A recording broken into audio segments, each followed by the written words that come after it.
I knew something was wrong the second I heard the security badge reader beep red instead of green. That sound, that stupid, flat denial tone, echoed through the glass-walled conference room like a gunshot at a funeral. Joan froze mid-step, her arm still hovering near the door, the morning sun slanting over her as if it hadn't gotten the memo that her world was about to implode. Across the room, Marcus Hale, new COO, fresh off his corporate conquest tour and reeking of cologne that probably cost more than her monthly mortgage, stood smirking with a white folder tucked under one arm and a Bluetooth headset perched like a parasite on his temple. He didn't even let her sit. Just raised his hand like a crossing guard and set it in front of the entire Sable Lock team. You're no longer authorized. No lead-up. No warning. No professionalism. Just those 4 words, delivered like a gavel blow in a kangaroo court. She looked around. Faces she'd hired, trained, mentored, all suddenly studying their coffee cups or pretending to read non-existent Slack messages. Realignment, he added like that word meant something. The Pentagon contract needs agile vision now, not legacy anchors. Legacy anchors. That's what she was to him. 13 years of blood, sleep-deprived weekends, and code commits at 2 in the morning. All flattened into a polite insult by a man whose credentials read like a LinkedIn hallucination. Joan didn't say a word. She just nodded once, turned, and began gathering her things. Her backup drive, her thermal mug, her cactus named Winston. Every motion was mechanical, but inside, she could feel her lungs pressing against her ribs, her spine turning to wire. She stopped just long enough to unhook the matte black UB key from her keychain. It clicked softly as she slid it into her pocket. Not one person asked what it was. And hey, if you've made it this far into the story and you're still listening, consider tapping that subscribe button and hitting the like. I know, everyone says that, but seriously, it's what keeps this whole storytelling machine alive. 99% of folks don't subscribe, and it means the world to the team that works behind the scenes. All right, back to the chaos. By the time she stepped into the elevator, Marcus was already talking over her legacy. Something about culture refresh and decision velocity.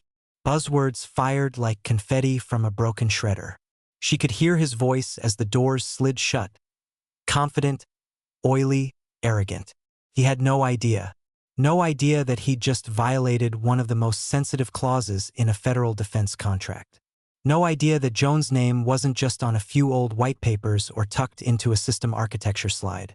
Her name was baked into the foundation of Sable Lock, into the metadata, the patents, the deployment logs, and most dangerously, into the contract itself. Section 7C. Key personnel. She hadn't just written the code. She was the code. Her phone buzzed as she stepped out into the parking garage. A Slack ping from Chloe, one of the junior devs. Marcus just tried to push an override and the system froze. Did you lock something? Joan didn't reply. She opened her car door, slid into the driver's seat, and stared straight ahead for a long moment. It wasn't that she wanted revenge. Not yet, anyway. But she did want silence. Let him swim in it. Let him submit his little reports. Let him override, overwrite, and underthink. Let him reassign roles and rename dashboards. Let him believe he was in control. Joan Kilpatrick knew the contract better than the lawyers who drafted it. She knew the system better than the feds who funded it. And she knew, with bone-deep certainty, that Marcus Hale had just committed professional suicide. All she had to do now was nothing. By Thursday, Marcus had transformed the Sable Lock command floor from a precision-tuned operation into something that looked like a startup cosplay convention. The code monitors were still there, the hum of the servers still vibrating through the subfloor, but the atmosphere had shifted. Gone was the quiet discipline, the clipped, purposeful chatter. In its place, half-zipped Patagonia fleeces, sparkling waters nobody asked for, and a collaboration playlist, thumping lo-fi beats into the acoustic ceiling tiles like a migraine wrapped in optimism. Marcus moved fast. Too fast. He started by streamlining oversight, which meant gutting Joan's logging infrastructure and replacing it with a third-party tool no one vetted. He brought in 2 of his old innovation leads from Viridian Tech, Caleb and Rhea, neither of whom had the necessary clearance, and both of whom treated the classified system like a sandbox for LinkedIn case studies. They renamed core modules, deleted redundant warnings Joan had handcrafted over a decade, and worst of all, they broke the chain of custody for live deployments. "This isn't legacy, it's liability," Marcus said in an all-hands Zoom, pacing like a motivational speaker trapped inside a TED Talk rejection letter. "What we're building here is lean, fast, and relevant. Let's move away from the rigidity of the past." The past. That was her, apparently. Joan watched from a distance. She still had eyes and ears in the system, junior devs, system admins, compliance folks who didn't drink Marcus's Kool-Aid. She never asked for updates. She didn't have to. They came to her like ants carrying breadcrumbs. The first crack came from Diego, new hire, good kid, sharp instincts, already jaded. He messaged her via an old private signal thread they used during deployment phase 4. "Something's off with the build." She asked, "What do you mean?" His response, "I didn't touch anything, but today I compiled the security schema for Module 9, and it called deprecated routines I haven't even opened. Feels like ghost code." Ghost code. Joan knew what that meant. Marcus's team had started modifying the structure without understanding it. They were blindly poking around in things designed with tripwires, architectural booby traps meant to trigger alerts if touched out of order. Most systems have permissions. Joan's had memory. Still, she said nothing. Just opened her personal archive and pulled up the doc she called Section 7C Enforcement Protocol. Meanwhile, Marcus was busy impressing the C-suite with what he called aggressive modernization. That included a glossy presentation to Rhombus's legal team about shifting trust access credentials from legacy personnel, read Joan, to current leadership, read himself and his reflection.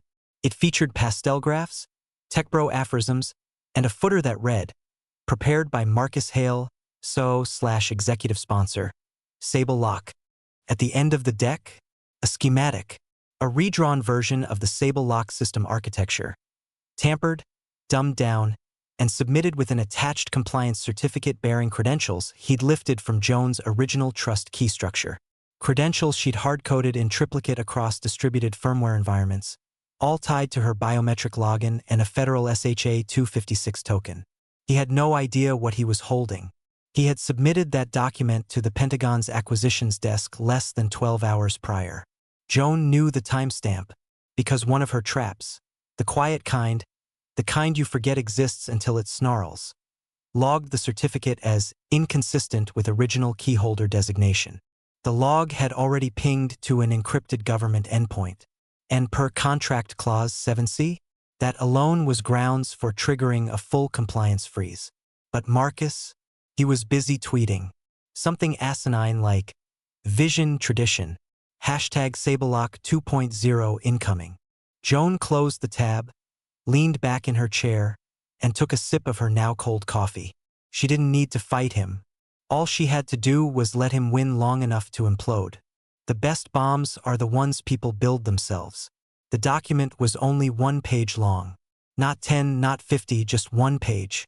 Black text, white background, no logo, no signature. Just a direct excerpt from the original Sable Lock Master Contract, Section 7C, titled plainly, Key Personnel Designation and Continuity Enforcement. Joan had written the first draft herself. The lawyers had butchered it, the Pentagon had reworded it. But the bones? The bones were hers. Every clause curled with purpose like piano wire stretched just tight enough to hum under pressure. She saved the PDF under a nondescript name, fi24_attachment_protocol.pdf, and dropped it into an encrypted message routed through the Department of Defense's contractor compliance channel. The address wasn't public. You had to earn it. And Joan had, 3 years earlier, when a now-retired colonel asked her what would happen if an unauthorized idiot got control of the Sable Lock core systems. Her answer back then, "You won't get fireworks. You'll get rot. Quiet, systemic rot." Now, all she added to the message was a short note. Current leadership transition at Rhombus Systems. Please verify adherence to Section 7C. I'm available if escalation is required. She hit send. No fanfare. No vengeance playlist queued up in the background. Just silence. Meanwhile, across the city, Marcus Hale was celebrating his newest efficiency win, with sparkling cider and ego-inflated Slack emojis.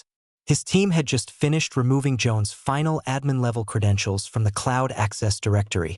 Caleb had bragged in a team meeting that Joan's account was like a haunted house. Looked fine from the outside, but once you go in, everything screams. They thought they were in control. But across a fiber-optic chasm, a quiet alarm pinged inside the Pentagon's acquisition compliance network. A trigger phrase buried in Joan's forwarded document lit up a dashboard tagged non-voluntary personnel displacement, critical contracts. That system had 3 tiers of alert. Tier 1, missed quarterly report. Tier 2, non-secure system transmission. Tier 3, unauthorized removal of key personnel. This one skipped straight to Tier 3. A human reviewed it within the hour. Civilian contractor, mid-40s, glasses he cleaned with the same microfiber cloth for 10 years. He pulled up the Rhombus Systems file, checked the listed personnel, cross-verified it with the personnel changelog Marcus submitted last week. There was no formal removal notice for Joan Kilpatrick. No federal reauthorization signed. No procedural waiver. Just her name. Still sitting there, glowing in the active personnel field like a lit fuse. The man made 3 phone calls.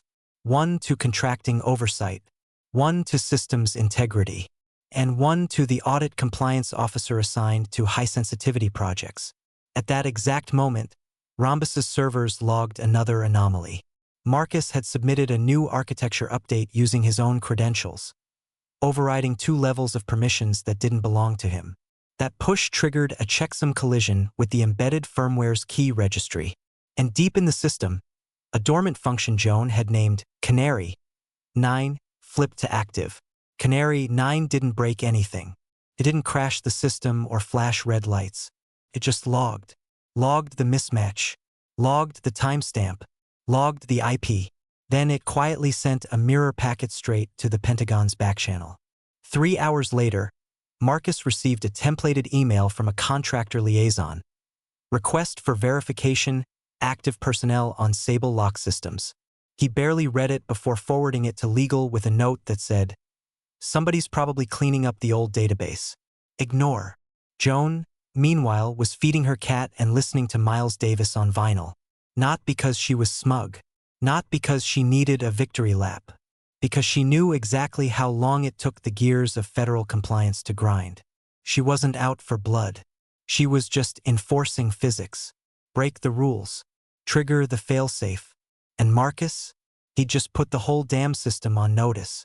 Started small, like all good disasters do. Just a little authentication hiccup. A failed key exchange here, a permissions denial there. Nothing dramatic. Just enough to make Marcus slap his Surface laptop and bark, "Why the hell isn't this pushing live?" The new dev lead, Rhea, suggested it was residual credential debris. Caleb blamed legacy bugs. Those 2 magic words that make incompetence sound like archaeology. Marcus naturally bought it. He made a show of squinting at the console, muttering jargon he didn't understand, then firing off a Slack message to legal marked urgent. Need clarity on Joan's credential footprint. Is she still on any whitelist protocols? No reply. He called Chloe from compliance. She let it ring to voicemail. That afternoon, he tried the nuclear option, Joan herself. He left a voicemail that started polite and derailed halfway through. "Hey, Joan. It's Marcus. Just a quick clarification thing. Nothing major. Just a few hangovers from your access schema. Feel free to call me back. It's, kinda urgent, actually." He ended the message with a weird little chuckle that sounded more like static. She didn't answer. Then he emailed. Twice. Subject lines, "Follow up," and just a ping. Nothing. By Friday, the system logs were riddled with silent refusals, credential mismatch flags, authority chain breakpoints, and failed push permissions from user mhale_admin override. The logs didn't scream. They didn't even warn. They just recorded the way Joan designed them to. A quiet archive of missteps, waiting for the right eyes. Those eyes were beginning to open. In the weekly board prep call, someone finally asked the question Marcus had been dodging like a pothole in a lease car. "Marcus," said Linda Monroe, VP of Strategic Ops, her voice smooth as linen but sharp around the corners. "Quick thing before we close out. Can you confirm that the transition of authority on Sable Lock followed Section 7C protocols?" Silence. Marcus pretended to check his notes. "Yeah, totally. Legal signed off. We were all squared away prior to access transfer." "Do you have the form?" asked Linda. He smiled. "It's somewhere in the compliance drive. Want me to dig it up?" "I do," she said, still smiling. "Let's circle back on that by Monday, please." After the call, Marcus practically threw his phone at Caleb's desk. Why the hell didn't anyone mention this Section 7C was a thing? Caleb winced. I thought you knew. There was a memo from last year. Jones sent it to everyone on the leadership chain. It had a red banner at the top. "Do not modify key personnel without federal reauthorization." I think HR even flagged it when we onboard you. Marcus stared at him like he'd grown a second nose. "You thought I knew?" "Yeah, man, I assumed." He didn't finish the sentence. He didn't have to. Marcus's face told the whole story. Red, tight, jaw twitching like a man biting into tinfoil. He pulled open the email archive, searched Section 7C. And there it was, plain as a billboard. A thread dated from 8 months ago with Jones' signature, legal's acknowledgement, and HR's distribution confirmation. Thread status: unread. He forwarded it to legal with a one-line message. Was this ever formally superseded? No reply. Joan, meanwhile, sat in a cafe on the other side of town, sipping burnt coffee and reading the Martian Chronicles. Her phone was in airplane mode. Not out of spite. Not even out of strategy. Just because there was nothing to say. Marcus had walked into a minefield with a grin and a clipboard, convinced it was a parade route. Her silence wasn't a weapon. It was the sound of inevitability. Let him feel it. Let the board squirm. Let the logs grow fatter. Let the Pentagon read timestamps like runes in a storm. They had all ignored the warnings. Now the silence would speak louder than any scream. The email hit Rhombus Systems at 7:03 a.m. sharp on a Tuesday. Subject line: Notice of Concern, Contract #SBL 4062. Compliance irregularities identified. It didn't come from a generic inbox. It came from the Defense Oversight and Integrity Division, which meant two things. First, someone had gone digging through the Sable Lock compliance logs with surgical intent. And second, the Pentagon wasn't asking for answers, they were demanding them. The tone wasn't hostile. That would have been a relief. No, this was worse. The language was clipped, surgical, bureaucratically lethal. Effective immediately, project operations and funding under Contract SBL 4062 are suspended pending internal review and audit clarification. No further system changes may be enacted. All access points must be frozen. Please prepare a personnel transition and credential timeline for compliance review.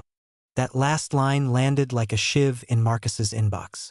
He showed up to the office 3 hours early, wearing the same blazer from yesterday and smelling like someone who hadn't showered, because he hadn't. His usual performance, smooth walk, performative wristwatch glances, lanyard spinning lazily in one hand, was gone. Instead, he stalked through the engineering floor like a man trying to find which pipe burst in a submarine. Pause doesn't mean termination, he told Rhea, voice brittle. It's a procedural delay. Funding's frozen, she replied. Procedural delay. But everyone had already heard. The Slack channels were full of screenshots. The hallway buzzed with whispered theories. Interns stopped making eye contact.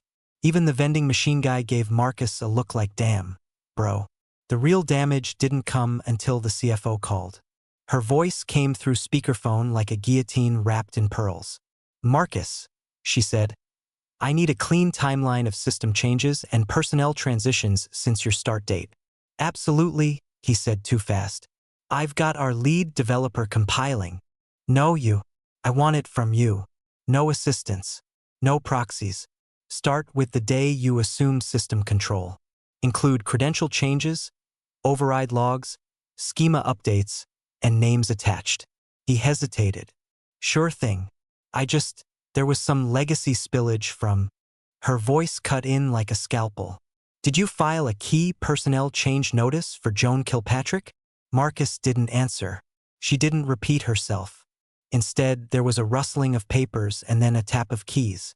Because as of this morning, the Federal Register still lists her as active key personnel under Sable Lock. No removal notice. No reauthorization request. Nothing. Which means every access log tied to your ID is potentially in breach of Clause 7C. And we're already flagged. Silence. Long, humiliating. Marcus reached for a bottle of water and missed the cap. Do not speak to media. Do not speak to procurement. Do not respond to anything that includes the word audit. You will forward all external inquiries to legal. And Marcus. Yes, he croaked. If we lose this contract, you'll be lucky if unemployment even returns your call. She hung up. Across town, Joan was folding laundry while listening to Chopin. She didn't need an update. She felt the wave shift, like a seasoned sailor who knows the storm broke before the first thunder rolls. Her phone buzzed. Signal notification. They paused Sable Lock. Board's losing it. CFO is circling like a hawk. Thought you'd want to know. Joan smiled, just a twitch. The first drop of vindication slid down like cold water on a sunburn. She replied with 3 words. Let it unravel. And unravel it did. Legal, desperate to patch holes, pulled up the federal contract and found the confirmation they'd hoped didn't exist.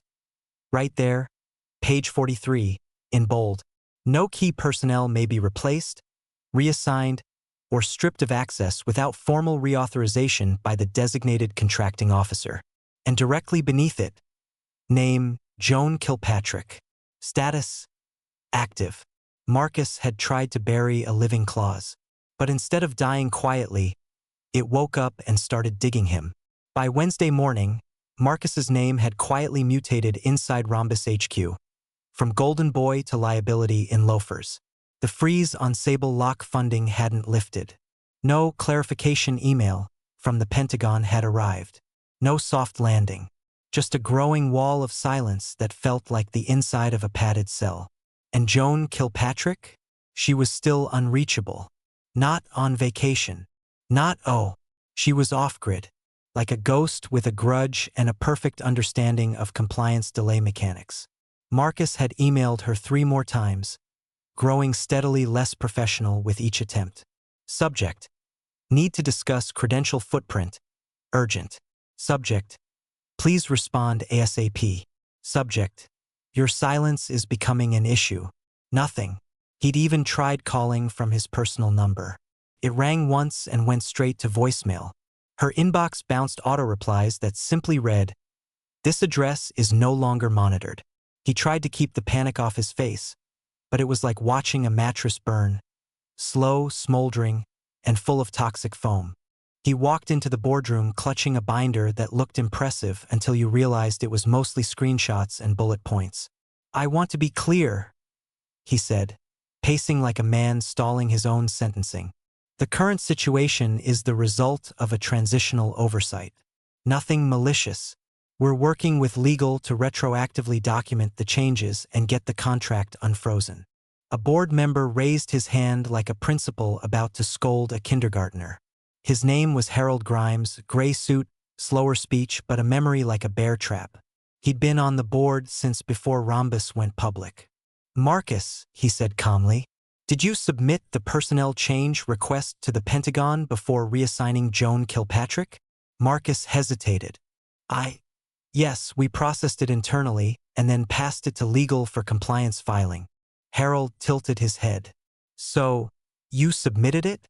"Well, technically." Legal cut in, seated 2 chairs down. "We never filed any change request with the Pentagon.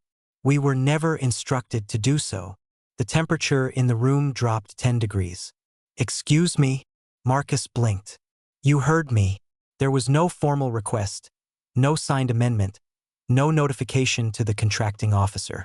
In fact, the lawyer said, sliding a printed memo across the table, "The only communication we had from your office was to remove Joan's credentials and reassign access without clause citation. HR forwarded it under the assumption that compliance had been handled. All eyes turned to the HR director, a woman named Janice who had mastered the art of looking unaccountable. "We were told," she said, raising both hands, "that legal had approved the reassignment. We just executed the directive. Standard process." Harold tapped his pen against the table, slow and damning. "So, let me get this straight. We reassigned key personnel on an $850 million classified contract, filed nothing with the government, and used unauthorized credentials to access restricted systems?" Marcus's jaw worked, but no sound came out. "And you never thought," Harold continued, "to confirm whether the clause that literally has key personnel in its title applied to Joan Kilpatrick, the woman who built the system? I didn't think she'd enforce it." "You didn't think." Harold closed his notebook. "That part's clear. In a secured office 3 blocks away, a Pentagon contractor was updating the Sable Lock investigation file. His latest memo, marked confidential, included the following line: Ms. Joan Kilpatrick remains the only credentialed personnel approved under 7C. She has been marked as required contact for all further compliance clarification. And beneath it, circled in red by a senior compliance officer, no valid credential handoff on record. Contact SAP. Joan, meanwhile, was walking her neighbor's dog, sipping gas station coffee, and smiling at the fall leaves. She hadn't spoken a single word to Rhombus in over a week. Didn't need to. The damage was self-inflicted. All she'd done was move out of the way and let gravity do what gravity does best. She hadn't set a trap. She'd just let them lie in the one they built. They met her in a windowless room with bulletproof silence. No windows, no small talk, just a long steel table and 3 federal officials in blue suits that didn't wrinkle and expressions carved from granite. A Department of Defense emblem was etched on the wall like God's own watermark, and the chair they offered her made a point of squeaking when she sat down. One of the men introduced himself, Collins, something senior compliance liaison.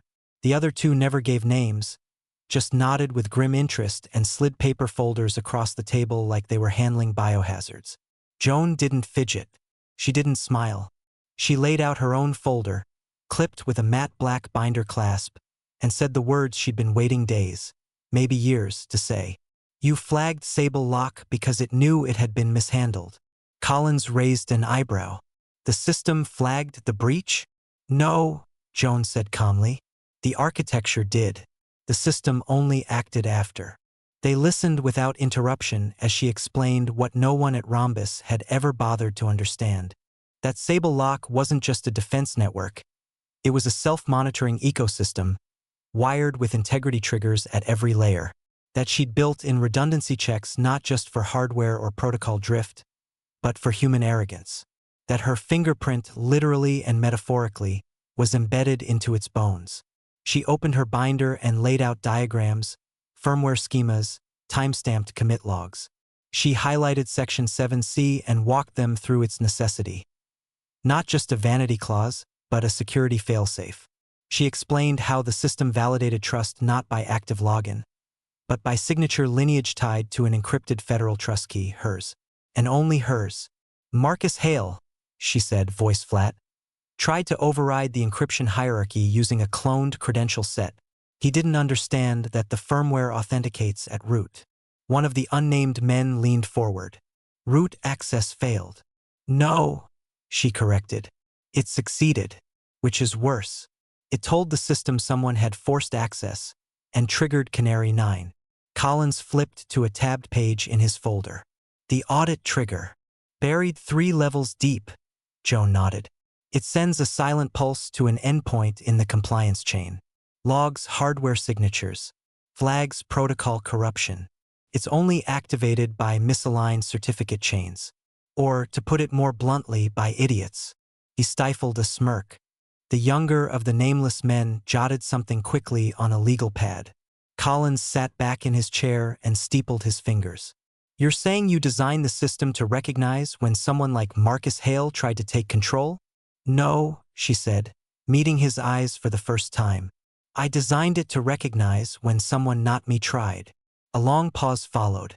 The kind of pause people mistake for silence when it's actually the air rearranging itself around new gravity. Collins finally closed his folder. "No wonder it flagged," he muttered. "She is the system." No one spoke after that. They didn't need to. She hadn't boasted, hadn't defended herself.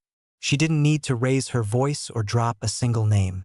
All she had done was tell the truth, and let the weight of it land like a steel beam across their table. They thanked her, formally, respectfully. Collins even used her full name, Ms. Kilpatrick, when he said it. Then they asked the final question. "Would you be willing to consult directly with the Oversight Committee for System Integrity Restoration?" Joan paused, pretending to consider. "I would," she said, "but only if I'm reinstated as the sole system's authority." "We're not here to negotiate reinstatement at Rhombus," said the younger agent. "I'm not talking about Rhombus," she replied. Collins raised an eyebrow. "You mean federal?" "I mean Sable Lock." There was a beat of silence. Then nods. Not big ones. Just enough to mean understood. Joan stood, gathered her binder, walked out without fanfare. Behind her, Collins flipped to the final page of the system audit log. It was flagged trigger. Non-compliant credential override. Under it, authority conflict detected. And next to it, in bold, uncompromising letters, authorized S. Kilpatrick. The system hadn't glitched. It had obeyed. And now, so would everyone else. They called her on a Sunday. Board members don't usually meet on weekends unless the building is on fire, someone's been indicted, or, in this case, both metaphorically. Harold Grimes, the same man who'd cornered Marcus like a fly in a jar during the last board meeting, was the one who dialed. No assistant. No proxy. "Joan," he said, voice stripped of its usual polish. "We'd like to formally request your return to Rhombus." She didn't respond right away. She was sitting on her back porch, watching her neighbor's kid mow crooked lines into their lawn. The breeze carried the smell of wet grass and distant smoke. Her coffee was lukewarm. "What changed?" she asked flatly. Harold didn't flinch. The Pentagon made it very clear. No Joan Kilpatrick, no Sable Lock. And no Sable Lock. No contract. He let the silence sit for a beat before continuing. "We understand now that your removal was mishandled. The board was misinformed. We're prepared to offer full operational reintegration, including authority over system architecture and reporting structure." "You're not offering," she corrected. "You're requesting." "Yes," Harold said quietly. She took another sip of coffee and let them sweat through the receiver. Then, "I'll return." Audible exhale. A wave of collective relief barely concealed behind the scratchy Bluetooth line. "But," she continued, "only under one condition. Of course. I want full authority over Sable Lock end to end. I answer only to the Pentagon. I want unilateral decision rights. No dotted line org charts. No VPs of engagement. And Marcus Hale is gone." A pause. "We understand," Harold said. "I want his access revoked before I enter the building. Badge, emails, VPN. If I see a Slack profile with his face, the deal's off. Already being handled. And my new title," she added, "will include the word oversight. I want it in bold on my door. I want it on every org chart. There will be no doubt who built this system and who can take it apart." "Done." She hung up without a goodbye. Back at Rhombus HQ, the fallout came fast. Marcus arrived Monday morning expecting to spin his usual charm into a last-minute redemption arc. Instead, his badge didn't work. Not at the front entrance. Not at the elevator. Not at his office door, which now displayed a piece of paper taped hastily over the nameplate. It read, "Do not reassign. Reserved." Security met him in the lobby. HR followed 2 minutes later, faces stiff with forced courtesy. "You've been resigned," Janice from HR said, not even bothering to dress it up. "Effective immediately. Your personal items will be delivered to your residence." "I didn't sign anything," he said, voice cracking. "You don't have to. The board voted." "Where's Harold?" "Unavailable." "What about Rhea?" Caleb, they've been reassigned. To what? To not here. Later that day, a company-wide email landed in everyone's inbox. Subject line, Sable Lock Strategic Realignment Update. It was 3 paragraphs long, stripped of jargon. Just the facts. Joan Kilpatrick had resumed oversight of Project Sable Lock effective immediately. Her new title, Executive Director of Systems Integrity and Oversight. All previous architecture revisions were to be halted. All future system changes required her direct approval. Pentagon liaisons would report to her office, not the board. And in bold, right at the bottom, no personnel changes may occur without executive oversight clearance. When Joan walked back into the building that afternoon, no one applauded. No parade. Just quiet tension wrapped around awe. Engineers stood up when she passed. Compliance officers nodded. Even the interns looked like they'd seen a legend walk out of Wikipedia. She didn't gloat. Didn't even glance at Marcus's empty office as she passed it. She just walked into the glass-walled war room, dropped her bag on the table, and turned to her team. Let's begin with what they broke. It wasn't revenge. It was reclamation. And this time, no one would touch the system without her knowing. Or worse, without her permission. The boardroom was full, but no one made a sound. Phones were off. Coffee cups untouched. The kind of silence you only hear when people know they've already lost, but haven't been told how yet. At the head of the polished obsidian table sat Joan Kilpatrick. No blazer, no jewelry, just a black button-down shirt and a pen in her right hand that clicked only once. The kind of presence that didn't ask for authority. It simply made the air behave differently. On the screen behind her, the Pentagon liaison appeared Major Colton Ramsey, Operations Audit Division. Crisp uniform, no expression. His video lagged by half a second, but his presence hit like a judge's gavel in a murder trial. Let's proceed, he said. Joan didn't look at the screen. She didn't need to. Instead, she reached into her leather folder and pulled out a single printed page. The one that had changed everything, quietly, without flash or threat. She slid it across the table with the same calm you'd use to pass a sugar packet. It stopped just shy of Harold Grimes's fingers, who looked down and swallowed audibly. Paragraph 7C, she said, tapping it with her pen. Key personnel. I wrote it. You all initialed it. Legal stamped it. The Pentagon ratified it. Nobody moved. The paragraph was simple, brutally so. No personnel designated under this clause may be reassigned, removed, or stripped of credentials without formal, written reauthorization from the designated contracting officer of the Department of Defense. She let the words hang there like they were radioactive. Colton spoke next. Our office has reviewed all logs, credential trails, system overrides, and authorization history. At no point was a valid reauthorization filed. As of last week, Ms. Kilpatrick's designation remained active, making all subsequent system alterations unauthorized under federal terms. Janice from HR flinched slightly. Harold cleared his throat. Joan, No, she cut in softly. You don't need to explain. You just need to understand. She looked around the table, making eye contact with each one of them. Not long, just enough. You thought you could replace me with someone louder, shinier, more marketable. But this wasn't about optics. It was about function. You weren't managing a startup. You were holding a live warhead and assuming the label was decorative. She gestured toward the screen. The Pentagon didn't pause Sable Lock because they liked me. They paused it because I built it. Because the fine print matters. Because trust isn't just a signature. It's a chain of custody. No one argued. What could they say? I'm not here for apologies, she continued. I'm here to ensure this never happens again. My new role isn't just oversight. It's containment. And believe me, I've already started re-architecting the system to alert me, personally, if anyone in this room even thinks about violating protocol again. She clicked her pen once more, then folded her hands. Major Ramsey gave a single nod. That concludes the audit. The call ended. Joan stood, slowly, deliberately, then leaned down and tapped the paragraph one last time. Her voice didn't rise. She didn't need to shout.